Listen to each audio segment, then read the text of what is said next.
Hey everyone, my name is Clover, and today we're going to be doing an Overwatch 2 Season 7 tier list. And I mean, I don't really do a lot of these tier lists, but I felt like making one now because I've been having some gripes with the Overwatch balance team, and I kind of want to make this to let some steam loose, but also be more of a proof of concept, as it will kind of set up another video I'm planning on making, which is rebalancing Overwatch. I think we should start right at the criteria, and I have these all in order in terms of value. I think the most valuable attribute a hero can have is sustainability. In the current balance of the game, there's a lot of damage across the board, and so if you can sustain through it and sustain longer than the opposing team, you're most likely going to win. So sustainability first. Second point, high damage. So damage across the board is extremely high, but if you have the threat of just deleting someone with a button or like just a quick combo, that's going to make your hero even more valuable in today's game. The third is composition versatility. If you aren't versatile in a lot of comps, you can't be played in a lot of solo queue environments. You'll be forced to swap off, and that's typically not the best design for a hero, or it doesn't really signify that's the best hero. We will start with the tank role, and it really should be no surprise that Roadhog finds himself on the D tier. He's just one-dimensional. If you can counter his hook, you counter his entire playstyle. I think the main thing that he struggles with is that there's no team utility, so you can't bubble someone like a Zarya can. And so the only way he can create space is by face tanking, but there's a lot of answers to his take a breather. Even in his ideal scenarios, you still have a Reinhardt who outbrawls him, a Ramatra who outbrawls him and pokes him, a Sigma who outpokes him, and then all the evasive, like dive tanks can go around him. So he just really struggles from, being the only tank and not having the other tank to like help his flanking nature. He can't really flank because then he just gets hard punished. Similarly is Wrecking Ball. Now Wrecking Ball definitely has less frontline presence as a Roadhog would, but Wrecking Ball does have the ability to go behind enemy front backlines, set up for an engage, try and displace people off the high grounds, mess up their positioning, cause some chaos, as well as set up his teammates with pile driver. The problem with the Wrecking Ball, no front line again. If you have no front line, it's really tough for your other four members to get through the choke against, let's say, a Reinhardt. So how does your team create angles? I don't know. They have to find a way, because the Wrecking Ball is probably off on the flank trying to do his own thing, and his teammates have to find their own opportunities essentially. So if you don't have a team that does that, it's kind of a GG. In a very similar boat to Roadhog is Junker Queen. Junker Queen can also get poked out very easily on long range maps or high grounds or areas where the enemies can take surrounding angles around the Junker Queen. The Junker Queen can't really make space and is not very equipped to hold space either. That being said, with the shout alone, Junker Queen can create her own opportunities, and that's what makes her slightly higher than the Roadhog.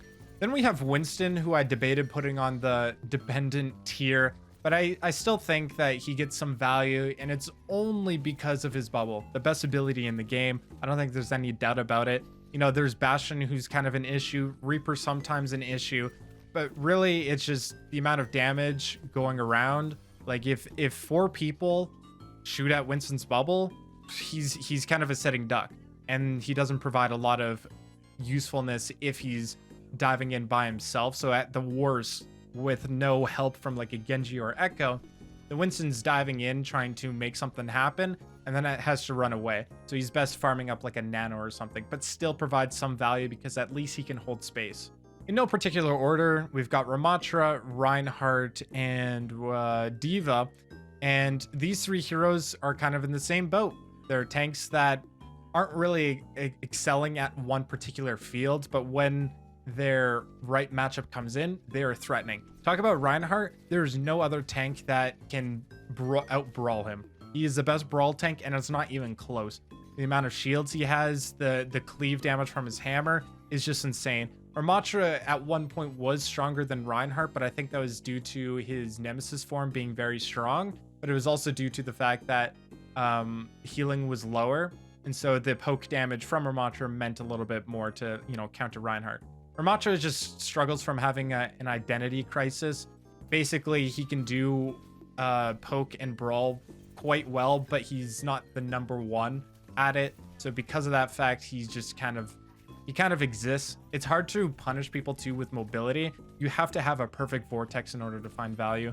Then we have D.Va, and with D.Va, she's very good at just absorbing aggression, but I don't think she's very good at making plays. Now, while she can make plays, she's not the greatest at enabling her team, because the best that she can do is fly up and defense matrix and micro missiles and hope that her teammates does a little bit more damage. Otherwise, if she dives in and there's like a sim or like an Ana from across the map, like the amount of angles just make it really tough for D.Va, so she gets really poked out. So if she can hold a corner, her stats, because she's like 600 HP, 300 of which is armor, and her 4-second long defense matrix means that she can just hold a particular spot very easily, as well as the mobility allows her to contest low and high grounds. That's why she's very good at a map like Rialto or Dorado. Now, it may also come as a surprise that Doomfist is an A tier. I think Doomfist's aggression level is what makes him in A tier. People tend to farm up his power block a lot more, especially as poke is becoming more and more prevalent. And because of that, he is a threat to society, because no one likes... He's like a wrecking ball, except he can get in and out way easier. And he can hold space as well, because he can power block on a corner, so he's hard to kill. You shoot it, well, he's got empowered punch. He'll run away, but he'll come back with a vengeance. And if you don't shoot his power block, well, then he's holding point, contesting it. And if you try and engage on him, then he can punch you away to back up or slam out and then punch back in, power block, continue that cycle. He's kind of a threat on multiple different areas, and I think he's highly underrated. His sustainability is very low if you look at the theoretical numbers, but quite honestly, like, Sombra got nerfed in some ways. Her disruption ability, the only real counter to Doomfist is Orisa, but Orisa's slow and Doomfist can just run around her. Then we also have Sigma. Sigma's damage is unparalleled compared to most other tanks. If you allow this guy to cook, he will force out all of your resources in a matter of seconds. He does so much freaking damage. It's just, it's crazy. I don't know why a tank has amount of damage is like, I don't know, a Cassidy fan the hammer. Maybe that's not a good explanation, but it's like he throws helix rockets as his damage, and it's crazy. And while Sigma can be S tier in a lot of these poke scenarios, if they have a Ramatra, a Doomfist, a Wrecking Ball, there's very few options he has against fast heroes, and it's basically land all of your primary fires very quickly. If you miss some, well, you better hope your teammates are able to sustain through it. Zarya is probably the most ranked tank there is right now. She's got some massive amount of survivability, but it's only conditional, because if she puts it on her teammates or her supports, then she's in trouble and she has to play really slow. It's not the worst thing in the world, because Zarya wants to play slow because she wants to build up energy. And then, like Sigma, if you allow her to cook, she's just going to burn through all of your resources, and then your team will eventually crumble. But she is very punishable. There are numerous heroes that kind of just force out all of her bubbles very quickly and then punish her team around her, or just her herself. And I was considering putting Orisa in S tier, but there have been some stats when I looked at overbuff that made me realize that Orisa wasn't as powerful. And I think Frito from Your Overwatch said it the best, that Orisa is a tank that you swap to, and not necessarily a tank you start on. I still think Orisa is probably the best tank right now, because who's getting past Orisa? Yes, there's a Doomfist, but that's like quite literally the worst matchup for Orisa right now, if not D.Va or Zarya. But either way, like, if you allow Orisa to poke, she does a considerable amount of poke, not the greatest. She stops any brawl tank, so there's no point in playing a brawl tank. And then dive, she has an answer as well with poke, with the javelin spin to also like eat up some key important abilities, the javelin itself to stun them out of their flight. You know, there's ways that she can just maintain the front line as their team is dealing with like the dive tank. Move on to the DPS role, and the first hero that we have on this list is Reaper. Reaper is one-dimensional. All he wants to do is brawl, and all he can do is brawl. If he doesn't have the right tank to brawl with him, he is a non-factor. And if you try and do some flanking playstyle as Reaper, he's got the most clunky flanking movement in the entire game. It's just you can see it from a mile away. You can hear it from a mile away. And if you mark him, of course, on his Wraith, he's a non-factor. I also think there are other Brawl heroes that do similar jobs to him, while also providing some other benefits in other areas. Moving on, we have Pharah. She has a Mercy Pocket. Not much more to be said. I'm going to put a tier break because that's how bad I think she is. There's no other hero that depends on one hero as much as Pharah does. The amount of hit scans that there are and support heroes that can shoot up in the sky means that Pharah just kind of is useless by herself. So she really depends on the Mercy. If you don't have it, you'll die. That's where Junkrat gets a little bit placed a little bit higher because he's more independent. He's definitely more map dependent than Pharah is with the Mercy, but at least Junkrat is independent on maps like Lijiang Control Center, where he can spam down the White Room, where it's impossible for enemies to walk through it without eating some grenades. I think the best that Junkrat can do in the situations where he has, you know, no clear zoning lanes is just trade out. Goes for the concussion mine, lands a combo, die, repeat. On the same level is Sim. Now, I want to say she's a fringe B tier, but I can't say that without like actually saying that she's B tier, because I think she demands so many resources and relies on some sort of brawl tank. While she can play independently by using her TP to create some chaos, she needs some help along the way. She can't just do everything by herself. She needs a support with her to go on the flanks, or she needs a brawl tank so that she can brawl people and melt people with her beam. Similar to that of Reaper, like angles just kind of murk her, and she's more at risk at being dove on than Reaper for sure. She's fringe. She's fringe. I'm not totally sure on it, but I think she's so resource intensive that I'm putting her down here. B tier. In B tier is Cassidy. Cassidy is got the range. He's a hit scan, but he's the worst hit scan by a mile, and it's not even close. I was thinking about putting him in D tier, but that was me more or less comparing him to all the other hit scans and long range heroes there are in the game, and that's where he'd be put. That being said, he's still a nuisance compared to a Pharah or a Junkrat or even a Reaper. He has anti-dive capabilities, brawl capabilities, but in poke, that's where he struggles the most. But at least he's still a factor and not a negative, like he doesn't provide negative value in poke.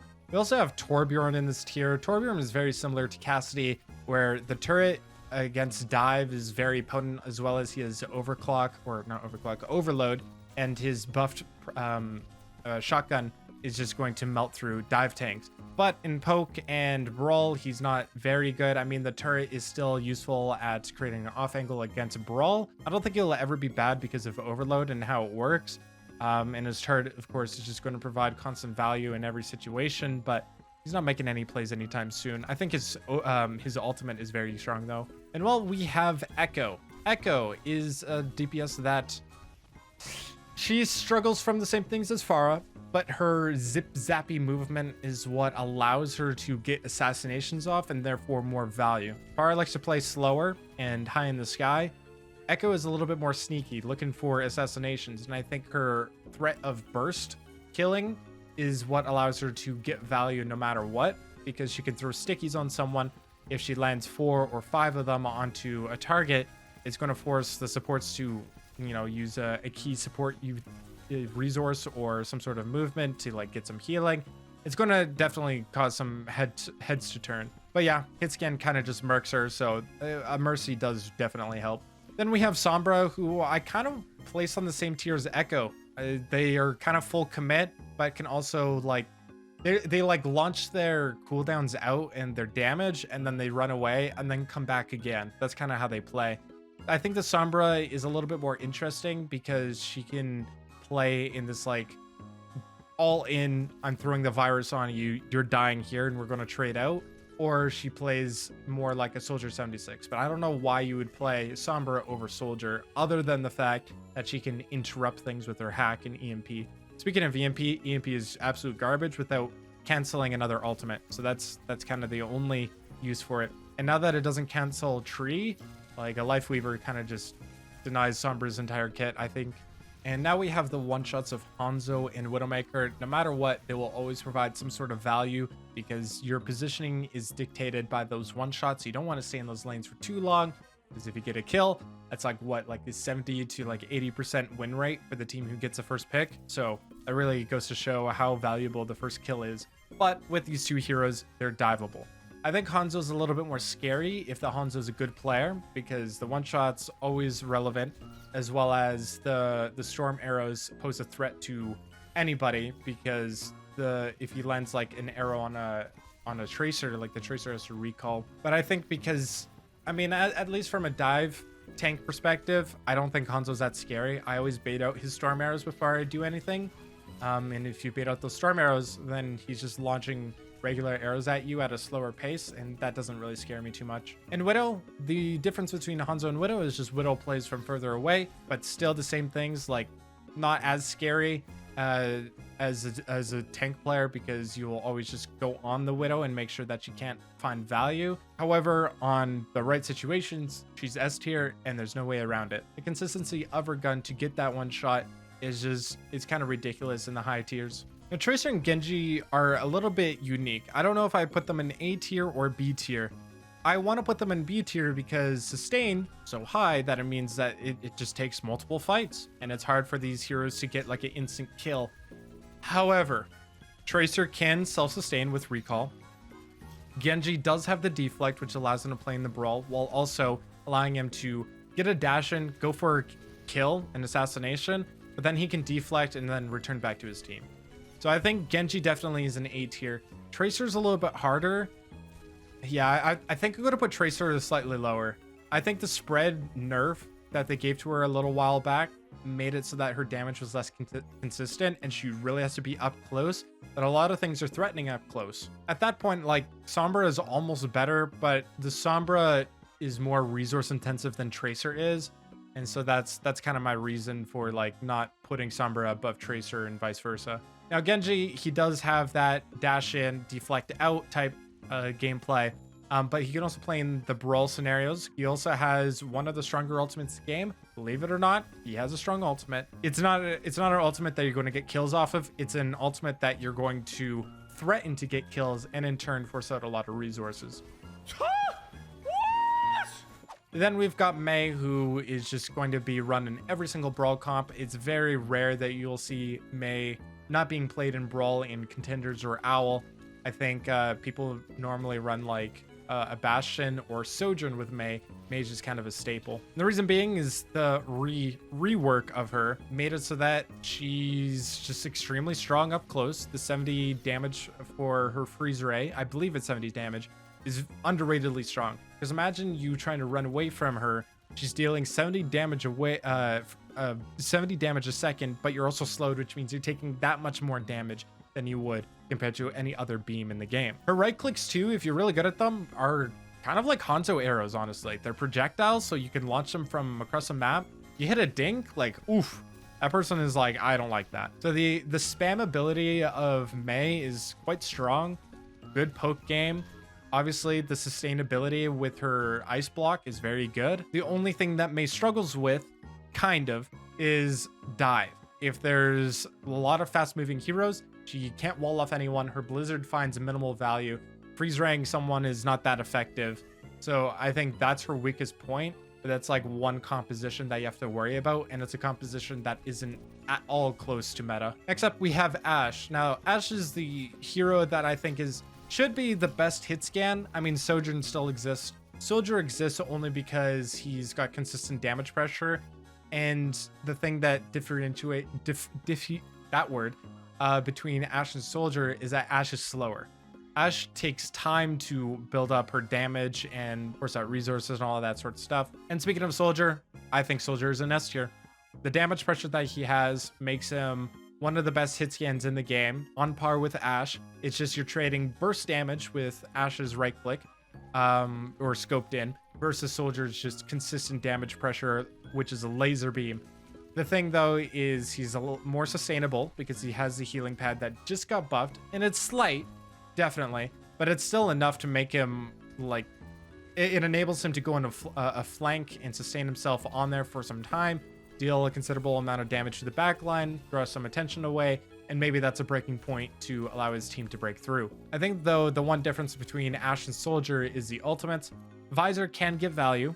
but people can easily run away from it around a corner. Bob, however, will always give value if you place it on point, or is just denying an entire area for, I think, longer than Soldier's Visor. Then we have the last two heroes.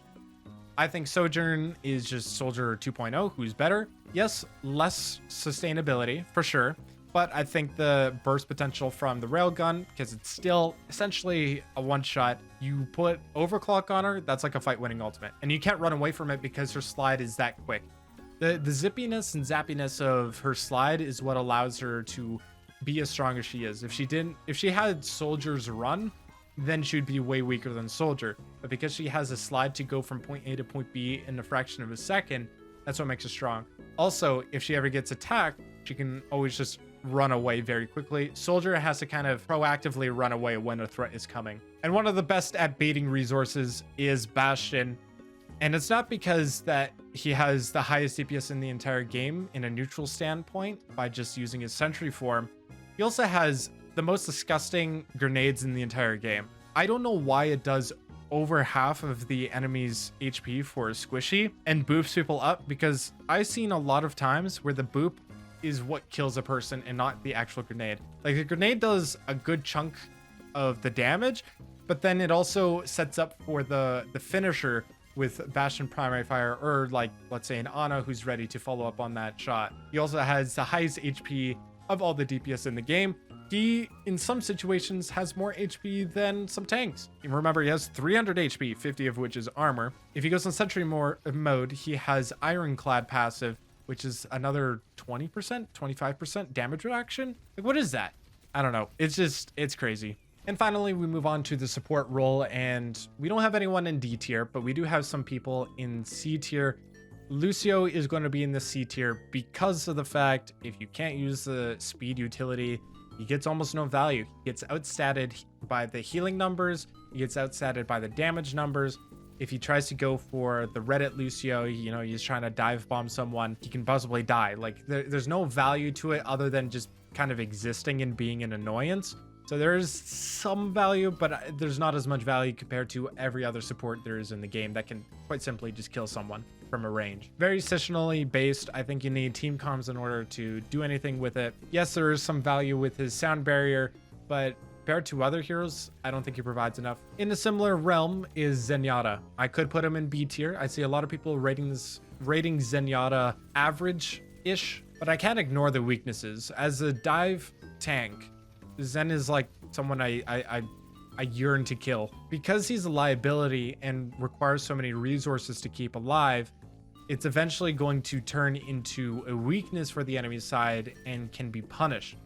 However, in the poke maps, and with good help from his support duo, he is a menace. Brigitte, I could also put in the comp/map dependent, but I think because she's well-rounded and can play in all playstyles, all different compositions, brawl, poke, dive, I think she has to be in this tier. It's a debate whether or not Mercy is better than Brig, and I might as well put her up here. Mercy has her advantages of damage boosting at DPS, and if your DPS is very competent, it's going to be one thorn for the enemy team. But with a single target healer, that's kind of her weakness. I know Valkyrie is okay, it's like a pocket transcendence, but I don't think it's as valuable. I think in the poke matchups, that's where Mercy does excel, and it is more or less a poke meta. So maybe against like a Widowmaker or Hanzo, that's where she's way better. But if they don't have those heroes, I would much rather have an Alari, even Zenyatta in that case. I want some more damage out of my supports too. And Brigitte can provide that damage output as well with her whip shot. It just got buffed. I know slightly, it went from 75 to 80, but 80 damage for a single boop? Bash does 50. There's a crazy combo that you can just melt through 200 HP. And her packing ability is what sets her apart from a lot of other supports because of the ease of use. You can pack it onto someone and forget about it. Also, the 25 instantaneous healing. If you throw 2 packs onto someone as they're getting attacked, you'll make sure that person doesn't die. I don't know what the math is, but I bet they'd be at 100 health or gain 100 health in a matter of a second. Then I want to put Moira in this tier.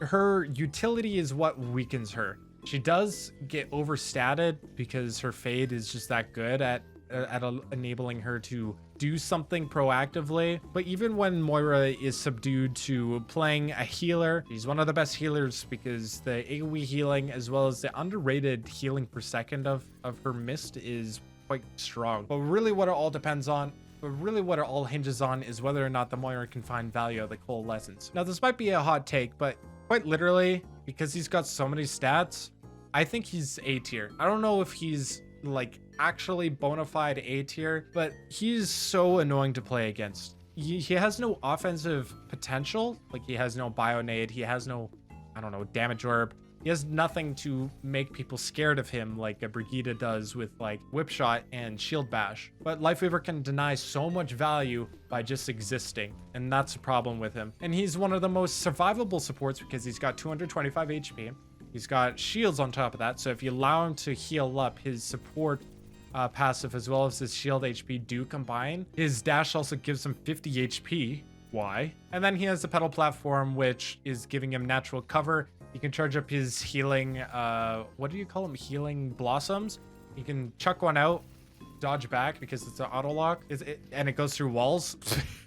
And I think the worst part about it all is Tree of Life. If you let Tree of Life stand still, it is one of the best ults in the game, because if people stand in the Tree of Life and don't take damage, they will gain overhealth. They make everyone a tank.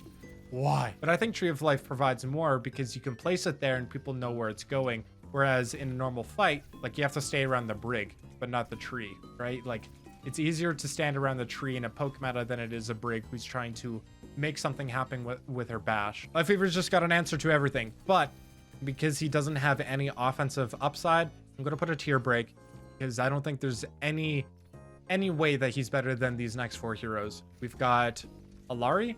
I'm gonna put Allari slightly lower than Kiriko. I think Kiriko's cleanse is more valuable. However, they could be interchangeable. Kiriko's healing numbers are fairly weak, but she does have the same threat level, if not higher than Allari in some cases, because she can just walk right at you, throw some daggers, put her to half. She's got the cleanse always in her back pocket. Still go for you. Okay, I didn't get the kill. TP out. And it's just like so scary to go after the Kiriko. Kiriko will never be below an A tier because the cleanse and the TP just make her incredibly survivable. Allari, of course, has just got a lot of great damage pressure. She's got a hit scan rifle that is slightly bigger, so it's a little bit easier to use than most other hit scans. Yeah, you know what? I'm going to put Kiriko lower. I think Allari is just slightly better because of the healing pylon alone. And the healing pylon is hard to punish. I think Sombra is like the best counter right now because you can throw the virus and it will kill it, definitely. Also, why does a Captive Sun have an incredible radius to it? It's practically like a guaranteed kill. You're going to force out resources from, like, let's say a Kiriko Suzu, and then the other person that you splashed from the other side is going to get hit. You triggered their explosion thing and they're dead. But if you do break the pylon of Allari, there is that weakness that she doesn't heal so much, so you're more or less relying on the damage pressure than the sustain. But when both are active, she's S tier. Then finally, we've got Ana. Huge upside on the offensive side of things with the biotic nade. Of course, the sleep dart does create opportunities, but it's a great shutdown as well. People always say that it's skillful, but when an ability has that much power in it, it's kind of bound to make that support very strong, especially in the higher ranks where people do land them very consistently and know the timing of when to chuck them out. Very scary. Also has burst healing, has great damage, does lack mobility, but there is also a secondary support that as long as they take care of the Ana will carry. But if you want something that's a little bit more independent, it's Baptiste. Baptiste is more independent, doesn't have as much offensive upside. However, he can still produce a significant amount of damage, close to that, if not better than that of Allari. Allari is a little bit questionable, honestly, but like, imagine having Ana's healing while having similar to that of damage numbers and damage threat as Allari. Then the Baptiste also has Moon Boots, which is an underrated movement ability that allows him to go from low ground to high ground into cover. Not a lot of heroes have vertical mobility, so having that is actually a huge asset. And I think the worst part about it, why he's so strong, is that he's got Immortality Field, Regen Burst, which combined make it so that he's effectively a tank that has Soldier 76-esque numbers. That's it for my tier list. My throat is completely gone, so I'm gonna end it right here. And yeah, let me know what you guys thought about this tier list down in the comments below. Stay tuned for the rebalancing video, and yeah, until then, I'll see you when I see you. Peace.